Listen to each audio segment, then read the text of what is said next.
Hello students, welcome you again the video lecture series of DME 1.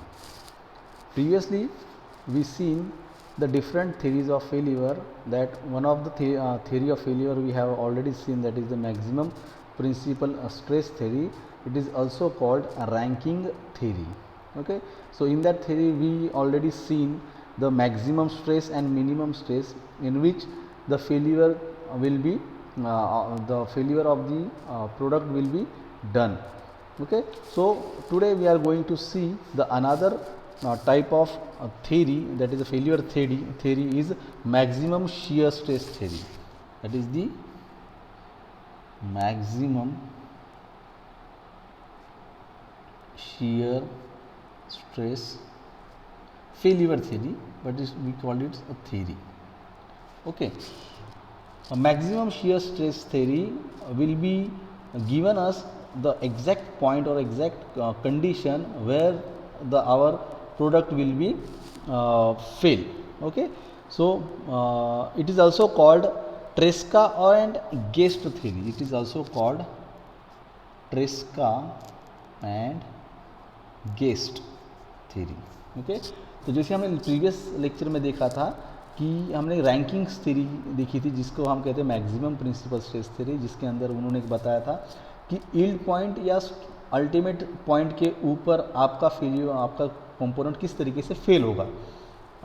तो अभी इस second theory जो है, जो ट्रेस्का एंड गेस्ट, इन्होंने कहा है कि मैक्सिमम शेयर स्ट्रेस थ्योरी, यानी जहाँ पे आपका शेयर स्ट्रेस मैक्सिमम रहेगा वहाँ पे आपका कंपोनेंट फेल होगा यानी क्या, उसके डायमेंशन चेंज हो सकते हैं, उसके इंटरनल स्ट्रक्चर चेंज हो सकते हैं, बेंड हो सकता है, फ्रैक्चर्स आ सकते हैं, या वो ब्रेक हो सकता है, दो पार्ट के अंदर ब्रेक हो सकता है, उसको हम कहते हैं फेल होना। ठीक है, तो अब मैक्सिमम शेयर स्ट्रेस थ्योरी क्या कहती है वो पहले हम देखेंगे, उसके बाद उसको हमको डिस्कस करेंगे। ठीक है, तो maximum theory states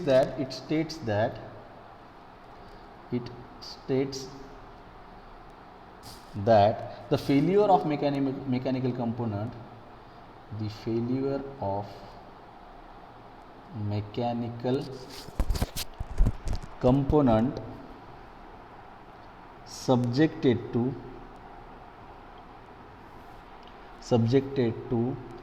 biaxial or triaxial stresses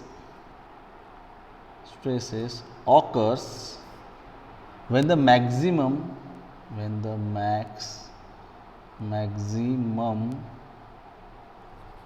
shear stress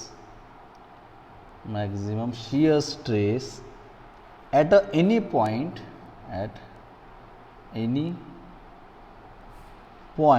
in the component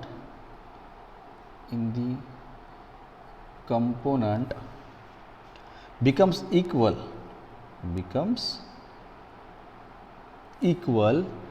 to the maximum shear stress,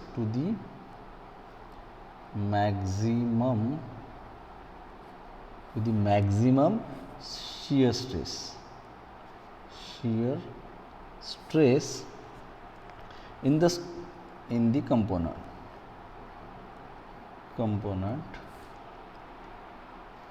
of the tensile test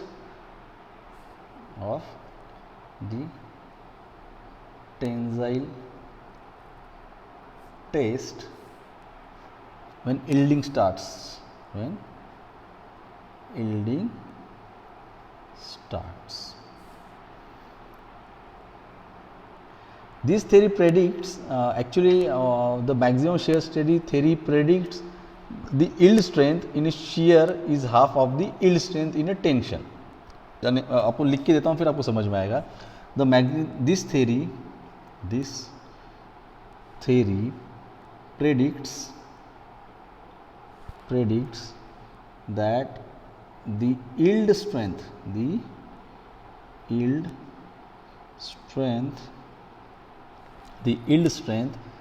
in shear is half of yield strength in tension. पहले चीज़ समझ लीजिए, थोड़ा confusion लगेगा।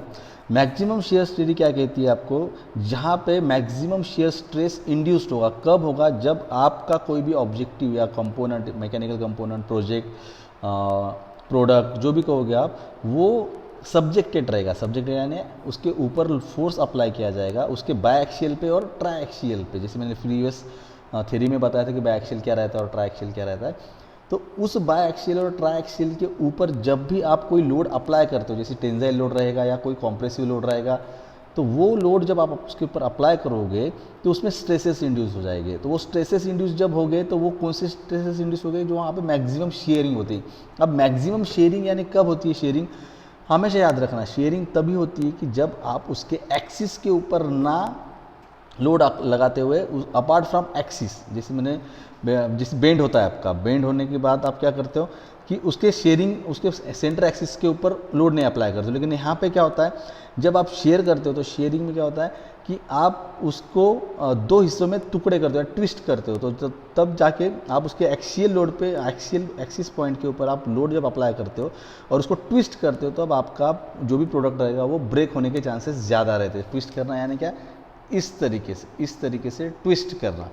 तो आप क्या करते हो उस जगह पे, यानी जब भी कुछ प्रोडक्ट इस तरीके से उसके ऊपर जब भी हम लोड अप्लाई करते हैं तो उसमें शेयर स्ट्रेस प्रोड्यूस हो जाता है। लेकिन वो शेयर स्ट्रेस क्या हो जाता है, मैक्सिमम लेवल यानी क्या, कोई भी स्ट्रेस का एक लिमिट पॉइंट रहेगा कि उसके बाद वो खुद को उतना सपोर्ट नहीं करता है, उसको उतना वो स्टैंड नहीं करता है उस लोड के ऊपर।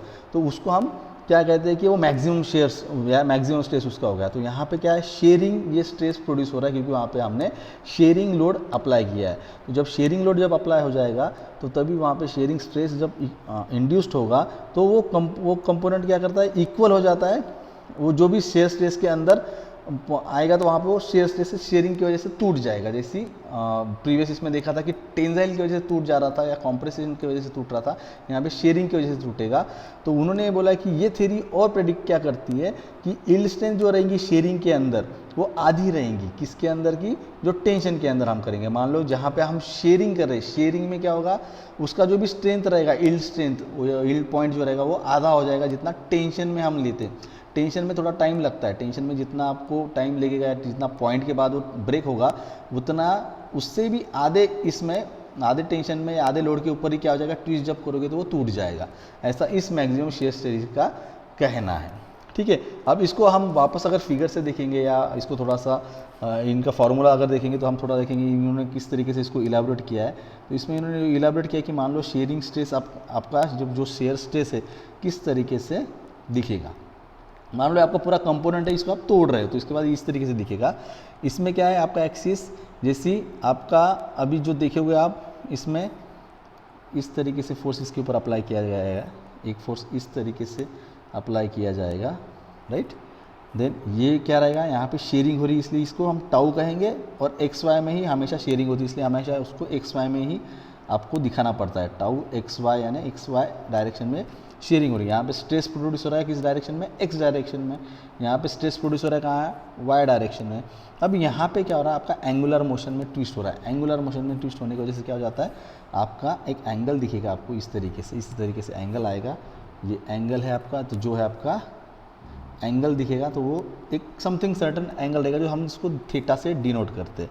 और ये जो रहेगा इस डायरेक्शन में, ये अपना पूरा प्रॉपर शेयरिंग हो रहा है तो इसको हम टाउ से डिनोट करते हैं। ठीक है, ये समझ में आया तक आपको।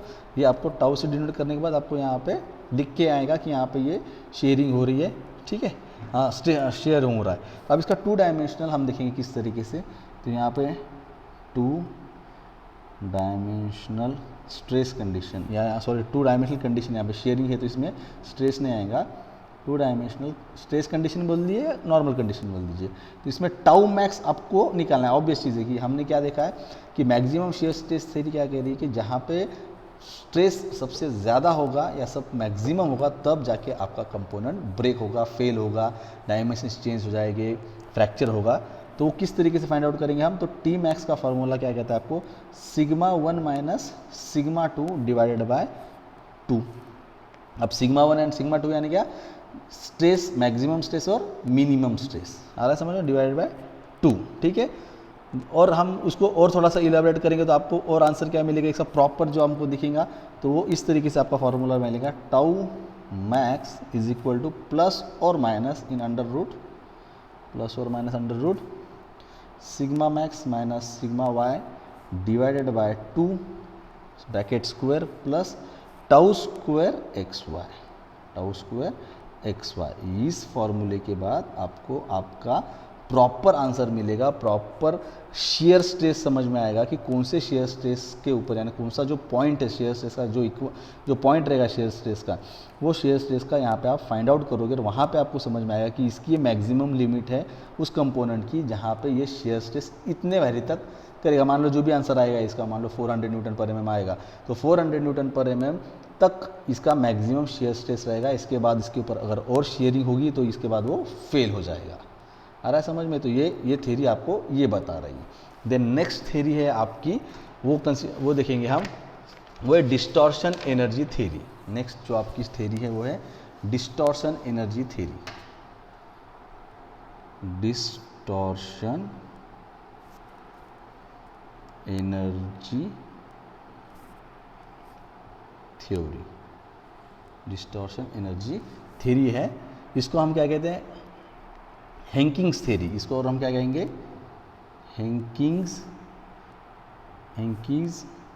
Theory, हैंकिंग्स theory. ठीक है, अब ये थ्योरी क्या स्टेट करती है वो देखेंगे पहले, फिर उसके बाद उसको इलेबोरेट करेंगे। इट स्टेट्स दैट, यहाँ पे लिख रहा हूँ मैं आपका, it states that the failure of mechanical component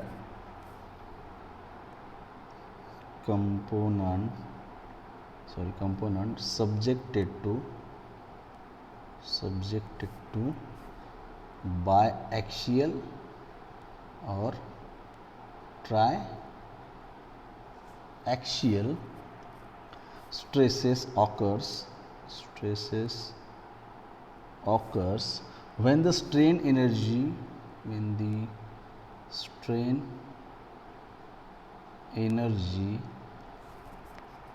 of distortion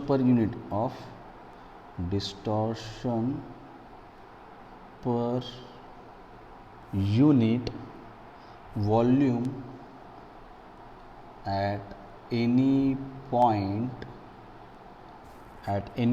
in the component becomes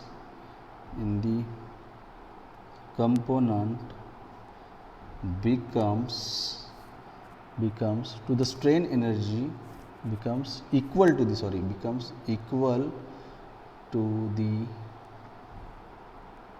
strain energy of distortion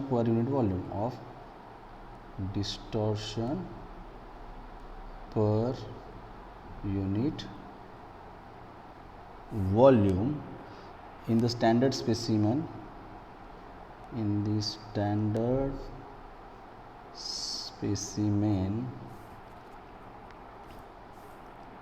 of tension test when yielding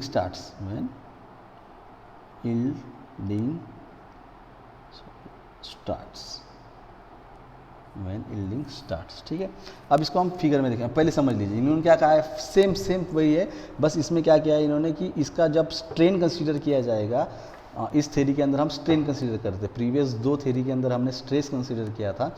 अब इस डिस्टॉर्शन एनर्जी थ्योरी में हम स्ट्रेन को कंसीडर करते हैं, यानी जितना डायमेंशन आपका चेंज होते जाएगा तभी जाके आपका मटेरियल फेल होगा। इसमें स्ट्रेसेस को कंसीडर नहीं किया गया है इतना, इसमें हमको स्ट्रेन के ऊपर ज़्यादा फोकस किया गया है। यानी सिंपल है, कोई भी कंपोनेंट के ऊपर आप जब बायएक्सियल और ट्राइएक्सियल लोड लगाओगे, यानी उसके एक्सिस के ऊपर लोड लगाओगे और उसके अंदर जो वॉल्यूम है, वॉल्यूम यानी क्या, उसका जो एरिया है, वो एरिया जैसी इलोंगेट होते जाएगा या कम होते जाएगा, उस वजह से उस कंपोनेंट का फेल्यूर होगा या उसके अंदर ब्रेकेजेस आएंगे, क्रैक आएंगे, मान लो उसके अंदर बेंडिंग होगी, तो वो उस प्रोडक्ट के डायमेंशंस के ऊपर डिपेंडेंट है कि उसका जो भी वॉल्यूम चेंज होगा उसके वजह से वो फेल्यूर जाएगा। तो ऐसा डिस्टॉर्शन एनर्जी थ्योरी कहती है आपको। ये अब उसको इलेबोरेट करेंगे तो किस तरीके से करेंगे। मान लो आपके पास एक सॉलिड क्यूब है, जैसे मैं यहाँ पे निकालता हूँ, यहाँ पे आपके पास एक सॉलिड क्यूब है,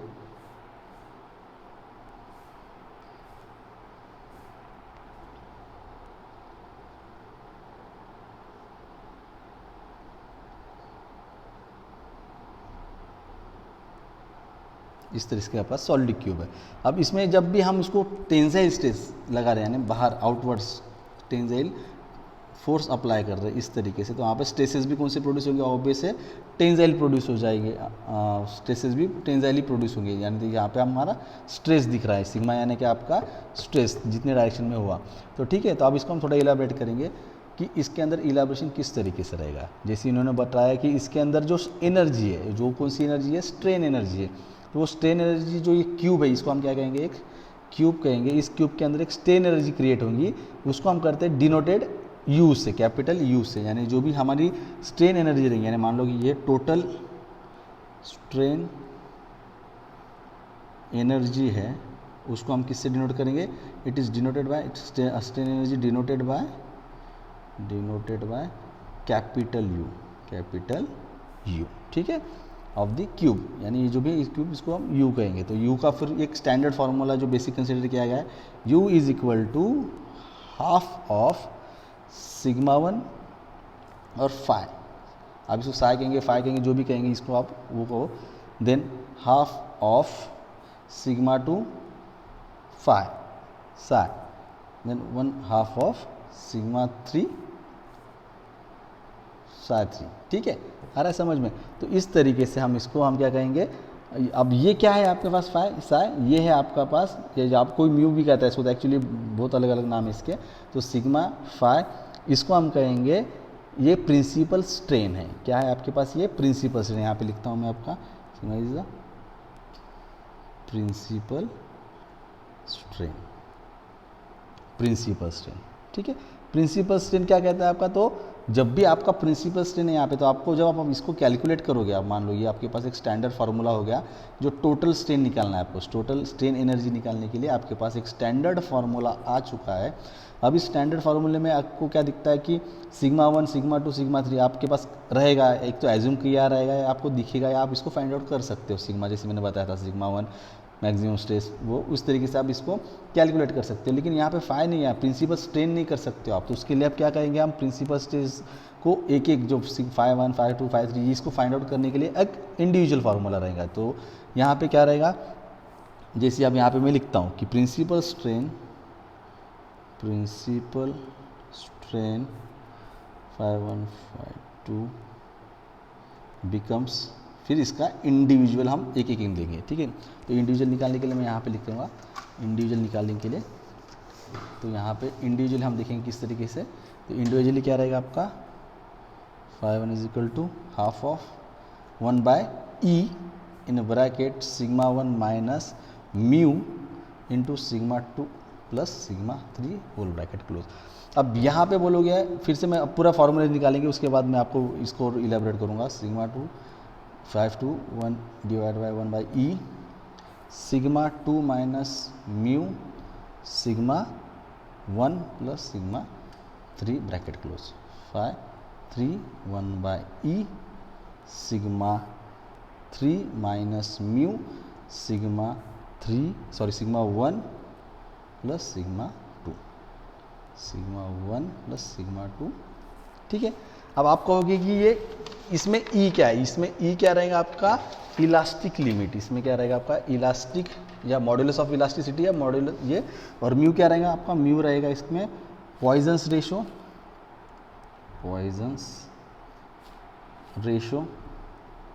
और इसमें ई क्या रहेगा कैपिटल, मॉड्यूलस ऑफ इलास्टिसिटी,